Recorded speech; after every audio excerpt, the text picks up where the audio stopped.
Assalamualaikum warahmatullahi wabarakatuh. Waalaikumsalam. Mustafa kaliman qasidana lana maqaya wansi'al karami.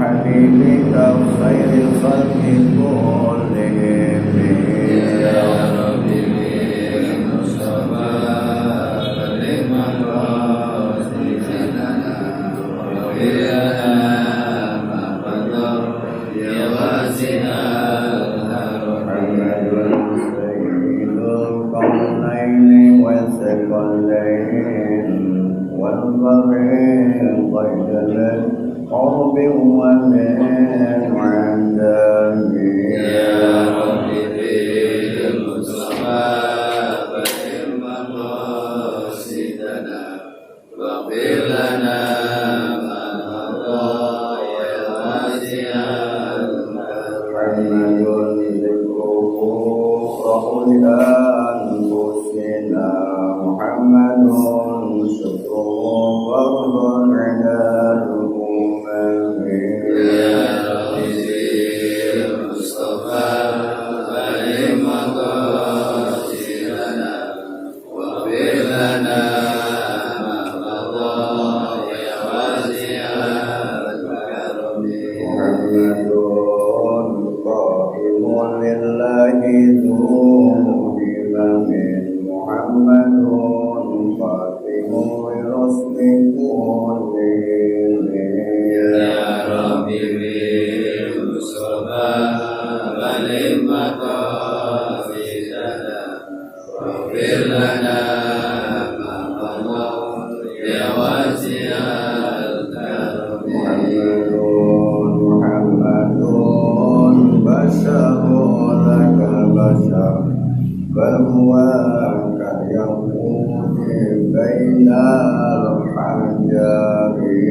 والصلاة والسلام على سيدنا وحبيبنا شفيعنا ومولانا محمد شفيع الأمة وعلى آله وصحبه في يومنا هذا إلى يوم القيامة Rabbi shrah li sadri wa yassir li amri wasabbit lisani wahdi qalbi bihaqqi sayyidina Muhammadin sallallahu alaihi wasallam. Allahumma inna nas'aluka al-futuh wal munuh wal rusul wa tawbatan nasuh wa salahal jasadi wa rahmatah lana fuhal arifin bihikmatika wa sunna rahmataka wa zakirna manasina ya dzal jalali wal ikram. Hasbunallahu wa ni'mal wakil, ni'mal maula wa ni'man nasir, wa la hawla wa la quwwata illa billahil aliyyil azim. Subhanaka la ilma lana illa ma 'allamtana innaka antal alimul hakim. Ba'du ayol hadirin yang berbahagia, para asatidzah, para guru, para hujjah, segenap pengurus Masjid Jami Nurul Amal, khusus adalah para Bapak Haji Muhammad Muradin. Saya doakan semoga sehat walafiat, panjang umurnya dan ilmunya bermanfaat. Puji syukur sama-sama kita panjatkan kepada Allah Subhanahu wa taala atas nikmat yang diberikan pada kita sekalian. Sehingga dengan nikmat-nikmat tersebut kita bisa berkumpul, bermujahadah, bersilaturahim jika dalam satu majelis ilmi. Mudah-mudahan hadir, bertemu dan berkumpulnya kita akan menjadikan salah satu sebab turunnya rahmat, maghfirah, barokah Allah Subhanahu wa taala. Salat ma'asalam semoga tercurah kepada kecintaan kita baginda besar kita Muhammad sallallahu alaihi wasallam, keluarga dan para sahabatnya. Semoga kita termasuk umat yang selalu istiqamah menjalankan syariatnya dan selalu mengharapkan syafaatul uzma yaumil qiyamah kelak. Amin amin ya rabbal alamin. Bismillahirrahmanirrahim. Qala Syekhul Malik rahimahullahu taala wa nafa'ana bihi wa bi barakatil ulumi wa bi kuntil amin. Wa qala ba'duhum alamatul arifina samaniyatu asya'. Tanda-tanda orang arif billah itu ada 8 macam. Di antaranya adalah qalbuhu ma'al khawfi wa raja'i.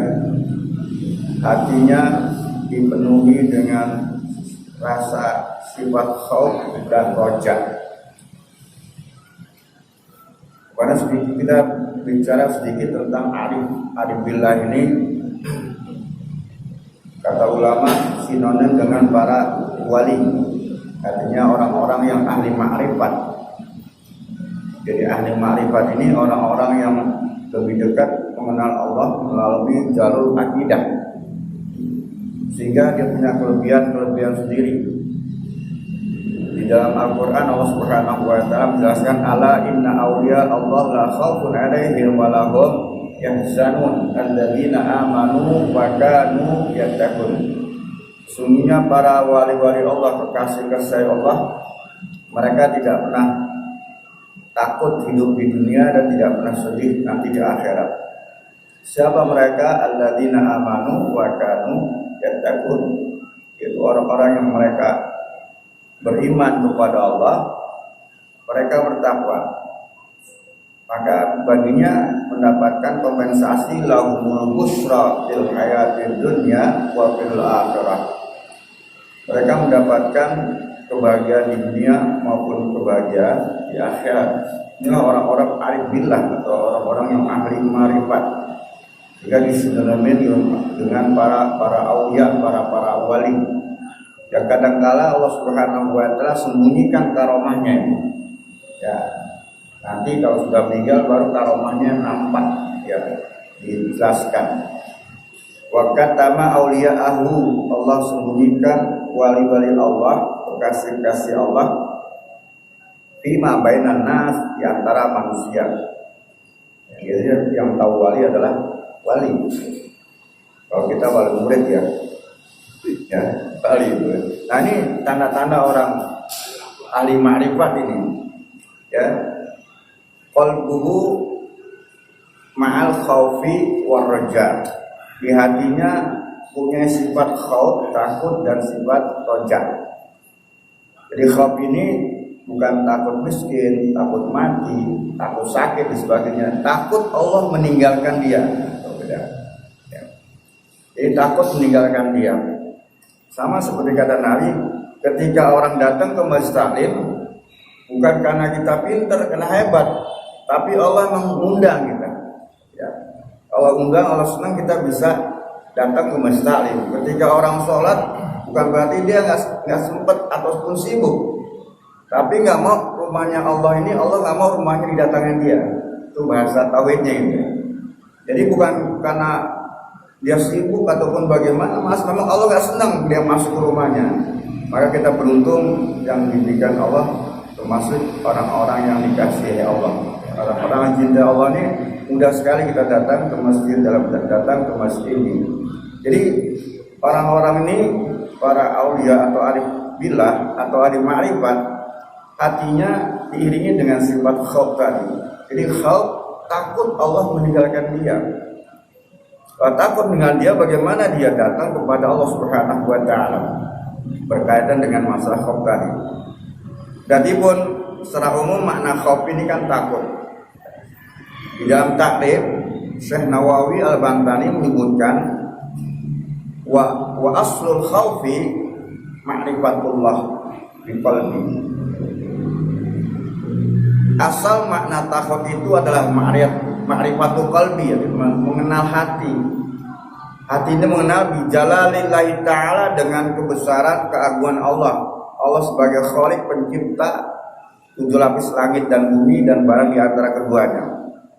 Allah menjamin kehidupan manusia, Allah yang menggerakkan manusia. Ini bijalalillahi ta'ala. Wa qahrihi, Allah punya sifat qahar, memaksa. Wa ginahu min anjamil khalqi, dan Allah maha kaya dari semua makhluknya.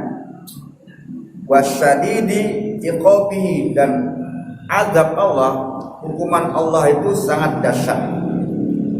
Bagi siapa? Liman asahu, bagi orang yang bermaksiat. Jadi kalau hambanya gak bermaksiat, kata ulama, kenapa kita harus takut? Kita gak bermaksiat. Allah hanya menghukum bagi pelanggar. Ya, pelanggar hukum siapa? Orang bermaksiat. Ketika maksiat ini, maka dia menjadikan orang-orang melanggar aturan-aturan Allah. Maka sepantasnya dan seyogianya mendapatkan hukuman. Ya. Dalam hukuman ini kadang-kadang Allah Subhanahu wa Ta'ala yang menyebabkan luka. Maka jangan sampai jangan melakukan perbuatan yang bisa menyebabkan Allah itu murka. Ada bahasa Sayyidina Utsman mengatakan, katama ghadaba an maksiatin, Allah menyimpan kemarahannya atas orang-orang yang berbuat maksiat. Lalu bagaimana ketika orang yang ada maksiat tiba-tiba kok nggak dihukum gitu? Kan ada gitu kan? Maaf ya, orang nggak sholat kadang-kadang sehat ya. Orang yang sholat kadang-kadang sakit terus ya, uji sama Allah ya. Ya, baru masuk rumah sakit, baru 2 hari ke masjid sakit lagi diuji. Orang nggak sholat sehat-sehat saja. Ketika berikan rezeki orang-orang yang maksiat, mereka rezekinya lancar. Maka kata ulama, ini namakan istidrak, seakan-akan Allah ulur itu. Maka kata Nabi, gak usah heran, gak usah kita merasakan iri ya.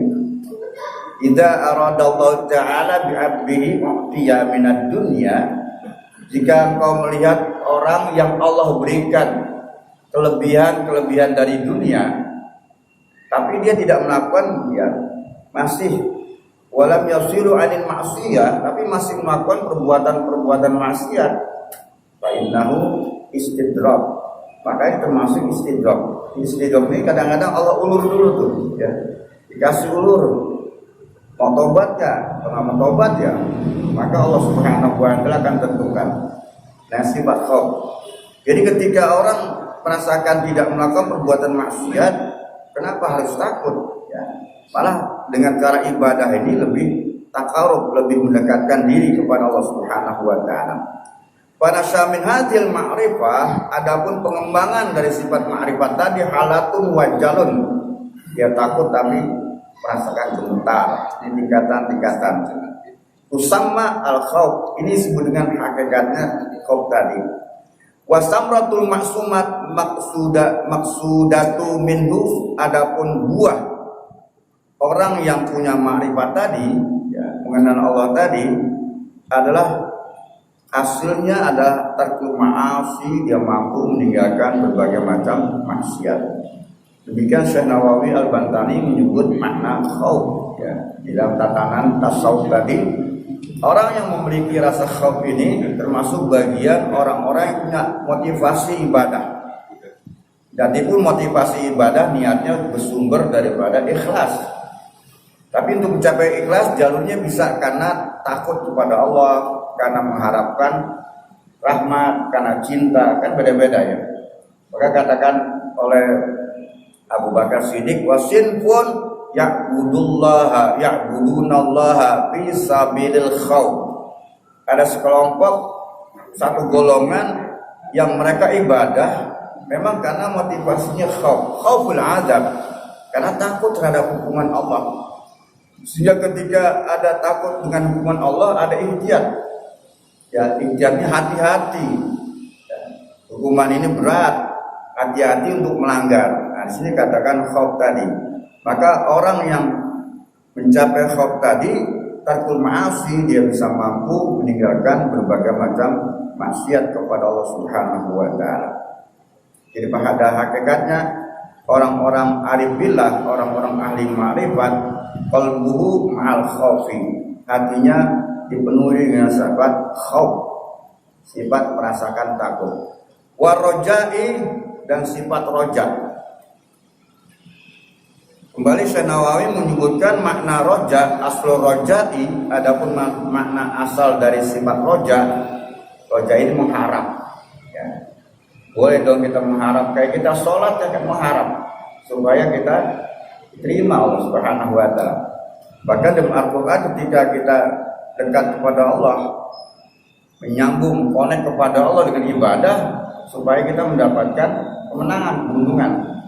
Nanti bisa dilihat dalam surat Al-Maidah, ya ayyuhalladzina amanu taqullaha wabtagu ilahil wasilah. Wahai orang-orang beriman, bertakwalah kamu kepada Allah dan carilah jalan wasilah, penghubung antara makhluk dengan Khalik, antara hamba dengan Allah, supaya connect hatinya dia. Ya, wajahidu fi sabilihi, dan carilah, berjuanglah di jalannya. Ujung kalimat ini nih, Allah memberikan la'alakum tuflihun, agar kamu mendapatkan kemenangan, agar kamu mendapatkan kebahagiaan. Nah, ini kan ujungnya semacam agar. Artinya bagaimana kebahagiaan? Ya, kalau kita mendapat kebahagiaan ya tadi, connect dulu tadi hati kita bertakwa dengan jalan takwa seperti sholat, jalurnya, wasilahnya, baru mencapai kebahagiaan. Ibarat kita mancing, Pak, kita mau mancing, mudah-mudahan dapat ikan. Udah dapat belum? Belum, masih mudah-mudahan kan gitu kan. Nah, begitulah sifat roja, mengharap. Ya, wasinfun ya'budunallah fi sabilir roja. Sebagian kelompok orang yang ibadahnya, motivasinya mereka mengharapkan rahmat. Roja'u rahmati, yang dimaksud dengan roja ini adalah mengharapkan rahmat dari Allah Subhanahu wa taala. Asal roja'i, asal makna roja adalah ma'rifatu qalbi, sama dengan hati tadi, pengetahuan hati, sa'atu rahmatillah, yang menyatakan rahmat Allah itu sangat luas. Bahkan dalam Al-Quran dikatakan wa rahmati wasiat kulla syai', rahmatku itu meliputi segala sesuatu. Padahal Allah ciptakan rahmat itu ada 99 Allah tahan nanti di akhirat, dan satu Allah berikan di dunia. Kalau bahasa kita ini di awur-awur. Nah, satu ini dikatakan sangat luas, ya. Itu satu rahmat yang Allah berikan, Allah turunkan ke dunia.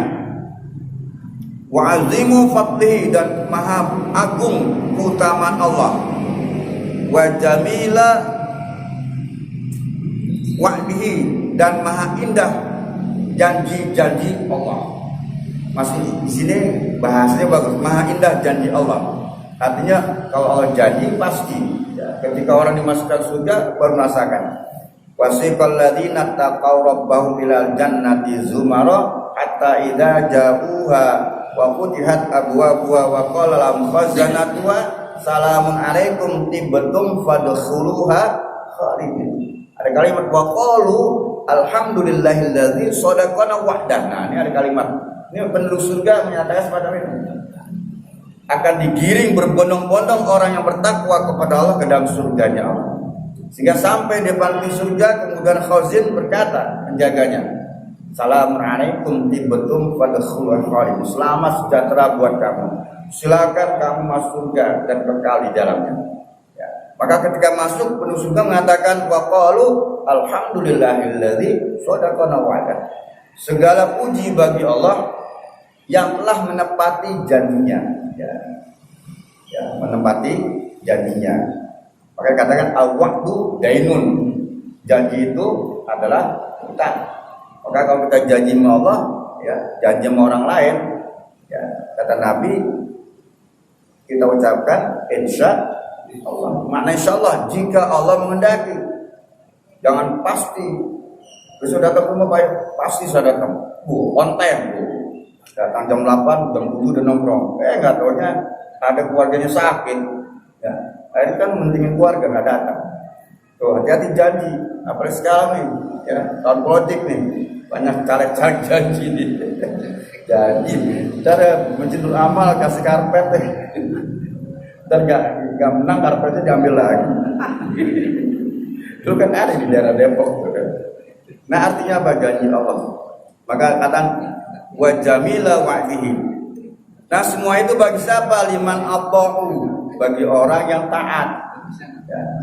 Kalau tadi ketika rasa sifat khauf, merasakan takut, ya, bagi orang-orang yang takutnya, bagi orang-orang yang mendapatkan syadidi iqabi, mendapatkan siksanya bagi orang maksiat. Baliknya roja ini adalah yang Allah berikan segalanya tadi adalah liman ata'u, yaitu liman ata'u bagi orang yang mereka taat kepada Allah Subhanahu wa taala. Wa yansha min hadil ma'rifah halatun farhun. Maka pengembangan ini menjadi sifat farhun, sangat gembira, senang, ya. Kenapa? Mendapatkan rahmat dari Allah Subhanahu wa taala. Sifat tadi tusamma ar-raja, inilah dikatakan dengan sifat roja, mengharap. Wastamratul maksudatu minhu, adapun buah hasil yang dimaksud tadi sifat roja tadi al-musara'atu fil khairat, maka klimaknya adalah cepat melaksanakan perintah. Kenapa? Karena liman ata'u, bagi orang yang mereka taat, ya, karena ketaatannya setiap ada amar perintah baik dari Allah maupun Nabi kita Muhammad SAW perintahkan, maka dia cepat laksanakan, ya, musara'atu fil khairat, yaitu cepat di dalam kebaikan. Karena di dalam ibadah tadi di situ ada kebaikan-kebaikan, ya, pahala-pahala. Seperti maghrib kita laksanakan, di situ ada pahala kita, ya. Maka dia cepat mencari rahmat Allah. Rahmat berupa apa tadi? Ya, rahmat berupa amalan-amalan sholat tadi yang menghasilkan nilai-nilai pahala di sisi Allah Subhanahu wa taala. Jadi ciri yang pertama bagi orang-orang yang tadi berkaitan tadi, maka dikatakan bahwasanya ma'al khaufi wa rajai. Qalbuhu ma'al khaufi wa rajai. Hatinya dipenuhi dengan rasa takut dan merasakan mengharap rahmat dari Allah Subhanahu wa taala.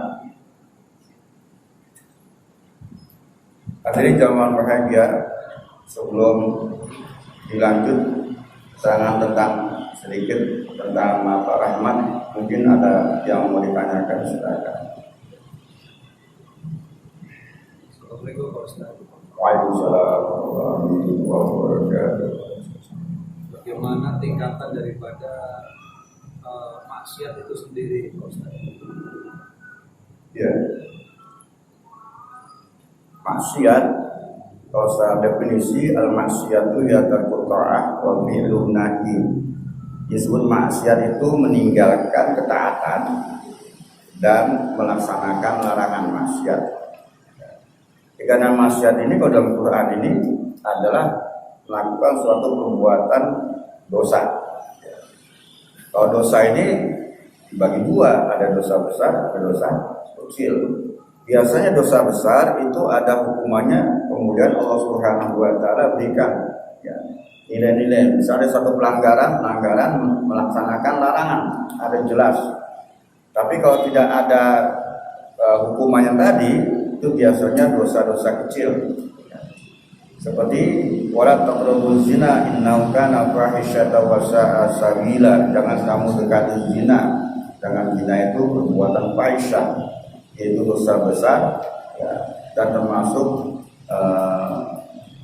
wasa asabila, jelek-jeleknya atau jalan-jalan yang paling jelek.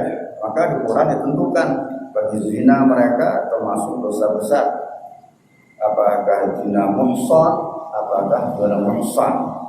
Dalam fikih dikatakan muhsan ini zina orang yang sudah sama-sama nikah, dia sudah merasakan nikmatnya dunia, pernah kawin lah gitu. Ketika dia berzina, maka zinanya muhsan. Tapi kalau belum menikah, itu namanya muhsan. Hukumannya berbeda. Kalau yang muhsan ini adalah dirajam hukumannya. Itu cara taubatnya. Sedangkan bermuhsan adalah jidal mi'ata jildah. Ya, dicampur 100 kali kemudian diasingkan supaya tidak ada orang yang mengikuti jejaknya tadi. Itu sudah. Begitu juga khamr, ada dalam hadis. Judi khamr itu kalau tangkap ada saksi itu samanina jildah, ada 80 jildah. Maka belum lama ini tahun 2017 di Aceh itu diterapkan tuh yang judi ya. Di alun-alun di Pemda dibuk tuh kan pakai rotan ya. Tapi ketawa-tawa tuh 70 gitu kan. Itu hukuman. Tapi kalau tidak ada, nah tadi biasanya dosa-dosa kecil, ya dosa kecil. Maka dalam Quran surat Al-Imran ayat 135 jelaskan walladzina idza fa'alu fahishatan aw zalamu anfusahum dzakarallahu fastaghfiru lidzunubihim. Yaitu orang-orang takwa ketika terjebak melakukan dosa besar ataupun dosa kecil diingat kepada Allah. Dia minta ampun kepada Allah. Karena tidak ada yang bisa mengampuni apabila dia melakukan dosa kepada Allah. Walam yusiru ala ma fa'alu wa hum ya'lamun. Kemudian dia tidak akan mengulangi lagi karena dia tahu itu perbuatan dosa. Nah, kemudian dosa kecil bagaimana? Misalnya Syanawawi mengatakan wa min ma'asiyatil aini, di antara maksiat mata an-nazratu ya ma'ajnabiyah, yaitu memandang yang bukan mahramnya. Tapi maksiat ini termasuk golongan kecil ya. Golongan artinya bukan dosa besar, dosa kecil, memandang, melihat orang lain gitu kan. Apalagi melihatnya ini pandangannya ada syahwat, ada keinginan ya. Orang lihat wanita kayak laki-laki, wanita kan macam-macam ya. Ya, kata ulama gini, tergantung niatnya semua. Ibarat ketika ke gunung melihat air terjun ya. Kalau ahli fikih melihat air terjun kan kohirun, nah, air ini mensucikan. Berarti apa? Boleh untuk berwudu. Ahli medis mengatakan, wah ini steril nih, nggak ada bakteri, kan beda. Ketika begitu juga ketika seorang melihat wanita, laki-laki beda-beda kan. Lalu mengatakan, Allah ciptakan manusia begitu indahnya kan gitu, lain-lain gitu kan. Boleh nggak gitu? Mengagungkan Allah boleh. Yang nggak boleh udah ngomong gitu, kok beda sama bini di rumah. Nah, itu. Bini di rumah berarti ada syahwat kan gitu kan. Nah itu dosa kecil, ya. Termasuk bagian dosa kecil atau tersingkap aurat, ya tersingkapnya aurat, terlihatnya terbuka, ya satul ya syaf ya aurat tadi, ya sibul aurat. Nah itu juga termasuk dosa termasuk dosa kecil.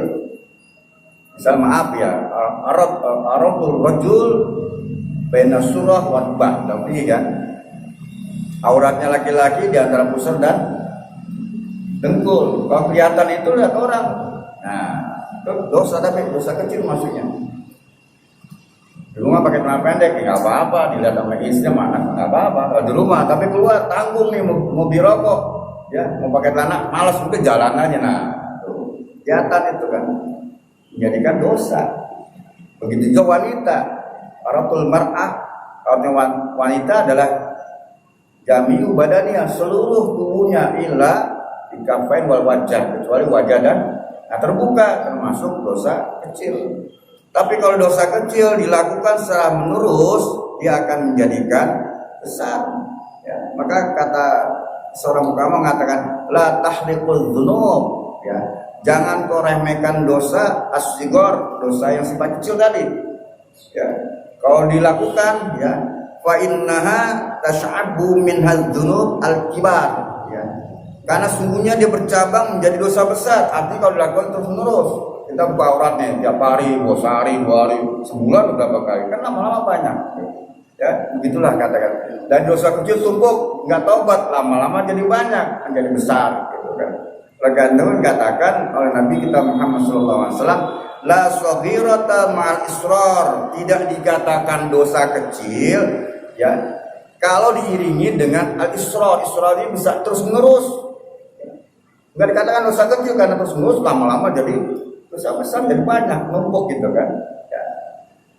Tapi wala kabiratan mal istighfar, tidak dikatakan dosa besar kalau diiringi dengan istighfar.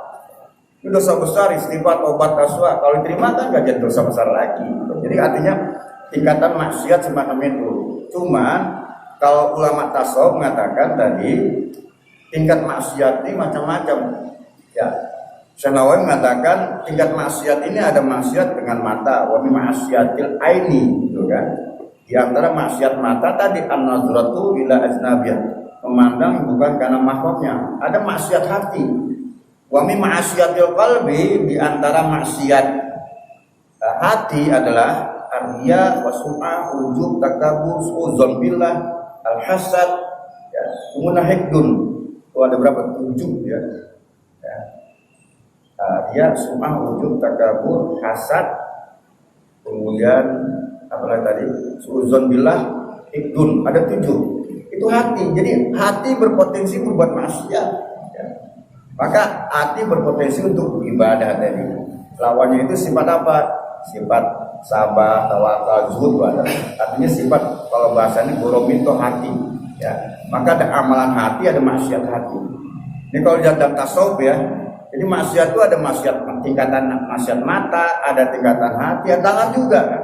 Ya. Wa min maksiatil yadain. Di antara maksiat tangan itu apa? Ya. Ada mukul. Ya, wator bahada, mukul orang yang maksiat juga kan, atau menggunakan cara-cara yang lain. Sekarang nggak mukul lah, ambil duit pakai banking, pakai HP, maksiat juga kan, HP yang kerja. Nanti semua kegiatan anggota badan kita ini berpotensi untuk berbuat maksiat. Ya, jadi kalau tingkatan bagaimana? Yang paling banyak ya maksiat seseorang ini di daerah kepala, kata Nabi. Kepala ini apa? Maksiat ini. Kenapa? Di sini ada mulut, ada mata, ada hidung paling banyak. Nanti ke bawah, ya, perut.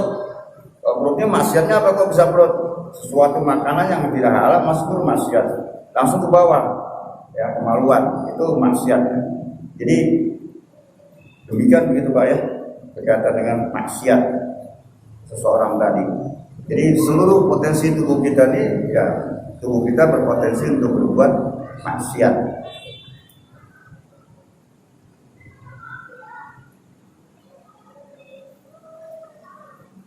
Ya mungkin ada yang lain, silakan. Ya. Ya silakan. Assalamualaikum warahmatullahi wabarakatuh. Kalau kami dengar pencerahan tadi tentang tingkatan makrifat yang ternyata malah lebih khusyuk, lebih takut kalau tidak bersama Allah gitu ya. Tapi pernah kami dengar dari salah satu yang mungkin dia merasa tingkatan ketahuan sampai marifat, itu sholat tuh dia ada kesan dia beda karena saya udah tingkatan marifat langsung bisa kontak langsung gitu, gimana ya? Apakah benar begitu apa gimana? Ya, sekali lagi bahasa makrifat ini adalah tingkatan mengenal Allah. Makanya saya katakan tadi tingkatan sama dengan aulia, para wali, malah dia lebih dekat kepada Allah Subhanahu wa Ta'ala. Cuma kalau di dalam tasawuf, dengan tasawuf ini kan ada namanya syariat. Ya, ada syariat, ada thariqat, ada ma'rifat dan hakikat. Kalau bahasa sederhananya, ini kalau saya analogikan seperti buah, itu syariat buahnya. Padahal tujuannya sama. Kalau syariat itu biasanya yang dikejar pahala. Ada kan thariqat itu jalan, tapi kalau dalam kacamata agama semuanya itu sama, cuma tingkat berbeda. Syariat ya, artinya seseorang yang telah diberikan Allah Subhanahu wa Ta'ala melaksanakan berbagai macam perintah. Caranya bagaimana? Ya harus punya thariqat. Thariqat kan jalan. Jalannya bagaimana? Ya melalui Nabi gitu kan. Itu thariqat di jalannya. Ya. Adapun ma'rifat tadi, pengenalan tadi. Ketika kita ibadah, siapa yang kita sembah? Al-Ma'bud, Allah. Nah, ini ranahnya adalah ma'rifat. Bagaimana Allah? Masuk dari tauhid. Kita tidak bisa mengenal Allah ini tanpa dengan tauhid. Sedangkan dalam tauhid ini hanya diberitahukan dengan sifat-sifat Allah, tidak bisa mengatakan zat Allah dengan sebenarnya. Kita nggak mampu, ya. Cuma disuruh dengan sifat-sifat Allah, nama-nama Allah tadi. Nggak mampu dengan zatnya Allah. Kita nggak akan mampu ke ranah semacam itu, karena jalurnya akal kita nggak sampai. Adapun hakikat ini setelah semua dilaksanakan, hakikatnya kita apa? Kita hidupkan tadi. Cuma disalah kaprah. Ada orang kalau bermakrifat tingkatannya beda. Kendati pun ada para wali semacam itu, maka kita nggak boleh suudzon. Maka kan tadi kan Allah menyembunyikan ya kepada tadi wa katama auliyahu ma bainan nasbukan. Tapi tidak diberitahukan orang ya, mengatakan semacam tadi. Ada orang katanya duduk nggak sholat, ternyata dia sholat. Cuma kita lihat zuhurnya dia duduk, padahal hakikatnya dia sholat. Beda, makomnya beda, Pak. Ya. Itu kan pernah ada di mana Kiai siapa di Loso itu kan. Dia kalau dakwahnya itu kemana? Ke tempat-tempat pesta gitu kan. Orang melihatnya bagaimana? Masa Kiai masuk situ, ya? Sampai minum-minum tadi. Itu tujuannya maaf ada pesta. Udah kamu hari ini nggak usah praktek. Berapa hari ini kamu dapat duit? Dibayar minggu. Ya, minuman keras ini dibayarin. Ya, dia ikut minum. Ya, untuk mukhato interaksi ini ikut minum. Tapi setelah dia pergi, PSK yang sedang minum tadi ternyata air. Orang lihatnya homer, ibaratnya homer diminum gitu. Oh homer. Padahal dia minum air berubah. Ya itu nggak tahu. Makanya ketika suudzon itu makomnya beda Pak. Kalau kita makan makrifat semacam itu nggak nyambung, nggak connect kita. Nanti kita suudzon, orang wajib sholat dan malah nggak sholat, makomnya beda. Ranahnya beda. Itu orang-orang semacam itu ya kita. Tapi ya kembali ya para semacam ini kan kita nggak akan mampu. Kita kan syariatnya saja ya sholat. Mereka kadang-kadang udah saya sholat gitu kan. Nah, makanya bagaimana orang-orang para wali ini ya, menghindari supaya ajaran Syekh Siti Jenar itu hilangkan. Padahal kalau kita lihat wahdatul wujud ya, kalau dalam tahapan wahdatul wujud dia mencoba menyatu kepada Allah. Wahdatul wujud persatuan dalam tasawuf namanya ittihad. Diri ini ingin menyatukan kepada zat. Makomnya semacam itu. Sama ketika Abu Yazid Al-Bustami tanyakan, orang nyari rumah Abu Yazid, Assalamualaikum, salam. Apakah di rumah Abu Yazid? Nggak ada. Yang ada anak al-haq, saya adalah hak. Hak adalah nama Allah. Ya, begitu juga Abu Yazid Al-Bustami, al-halaj, begitu juga. Akhirnya dibantai, orang nggak paham. Kenapa? Karena dia tidak bisa nyebut lagi selain nama Allah. Jadi sangkanya menyatakan dirinya Allah. Nah, makomnya kita nggak semacam itu, ya beda. Jadi nalarnya kita beda kepada orang semacam itu. Jadi kalau misalnya Kalau orang biasa tiba-tiba ngaku orang suruh sholat nggak sholat, saya udah sholat ya tuh perlu ditanyakan keabsahannya. Tapi kalau para wali ya, itu berkaitan gitu. Nah, kita banyaklah cerita-cerita. Dan Nawawi kadang-kadang waktu sebelum di Mekah, ya di Banten ada, di Mekah juga lagi haji. Saya belum tahu semacam itu. Ya. Kalau bahasa sekarang, ya itu kalau film apa nih? Film yang Siliwangi anak siapa namanya? Kian Santang bisa membelah belakang tuh Pak. Di sini ada, itu karena ilmu gitu kan. Padahal bisa ilmu mukaromah itu bisa. Pengen sih belah dua. Gitu. Pos 1 ada, pos 2 ada, nggak berantem gitu ya. Tuh kan ada bisa gitu kan, kemampuan dia. Jadi ya kita ranahnya kita nggak sama sana lah. Ya. Yang penting kita syariatnya dulu. Torikotnya bagaimana? Torikot kan jalan. Ya. Torikot kita ngambil apa? Dari mazhab. Itu kan torikot jalan kita. Kita nggak bisa kenal Nabi langsung. Jalannya dari mana? Para ulama. Ya, gitu kan. Nah, marifat tadi pengetahuan kita ini dalam bentuk akidah kita. Begitu ya Pak ya.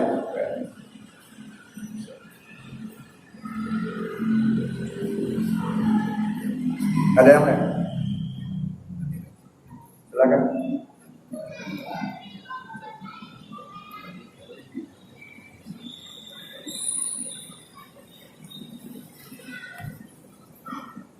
Ada yang? Gak ada?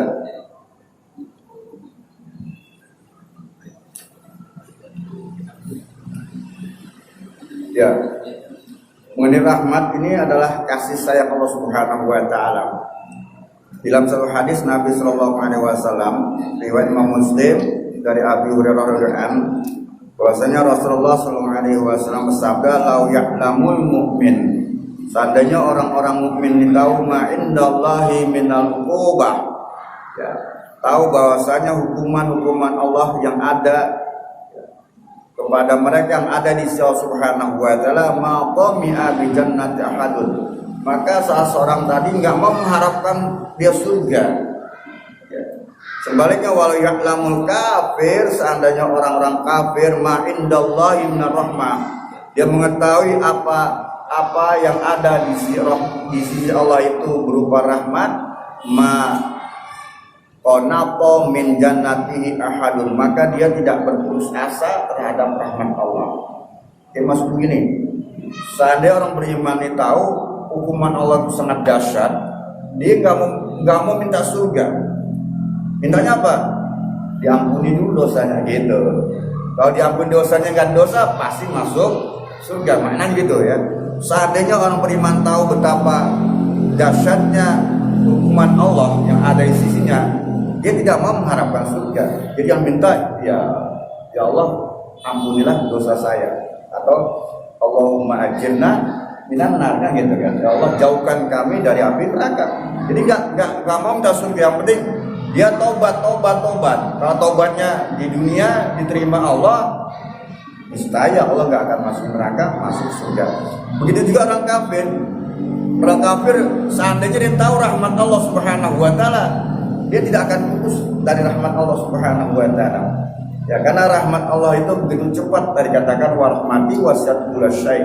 Banyak sekali para sahabat-sahabat ya kalangan mereka yang pada akhirnya endingnya dia taubat kepada Allah Subhanahu wa taala, kemudian dia meninggal. Dia tahu rahmat Allah.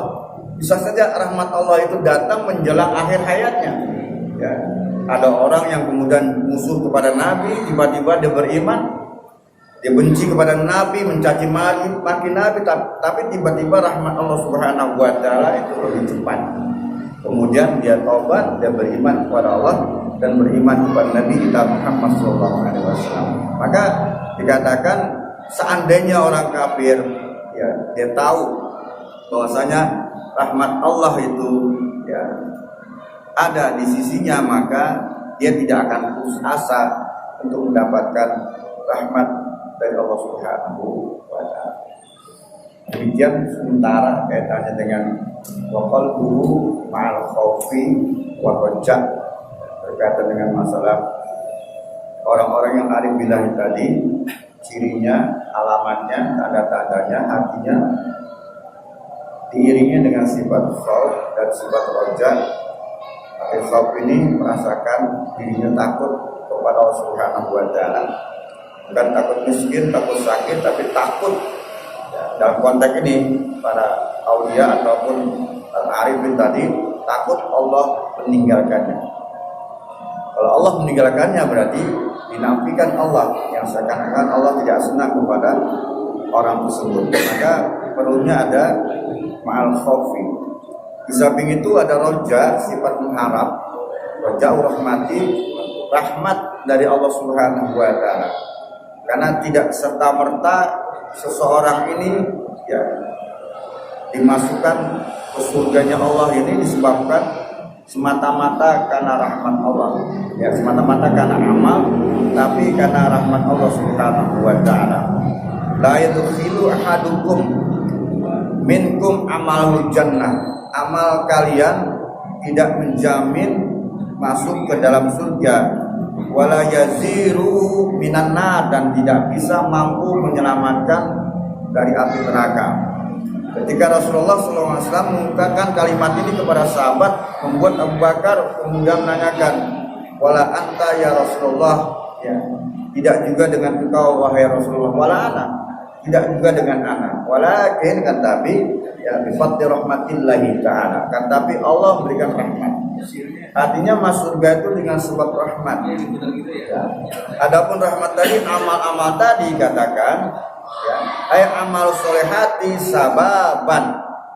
Amal-amal kalian ini merupakan sebab disumuli birahmatillahi ta'ala, menjadikan sebab turunnya rahmat. Yang ujungnya tetap juga ya, ujungnya rahmat itu turun disebabkan karena amal. Tapi konteks hadis tadi menunjukkan masuk surga ini disebabkan karena rahmat kasih sayang Allah. Kalau Allah memberikan kasih sayang kepada hambanya, walaupun amalnya sedikit pun, kalau Allah berikan masuk surga, bergantung Allah. Ya. Tapi rahmat ini harus kita gapai dengan apa? Wasilahnya adalah penghubungnya dengan sholat. Sholat merupakan bagian untuk mencari rahmat Allah, menggapai rahmat Allah.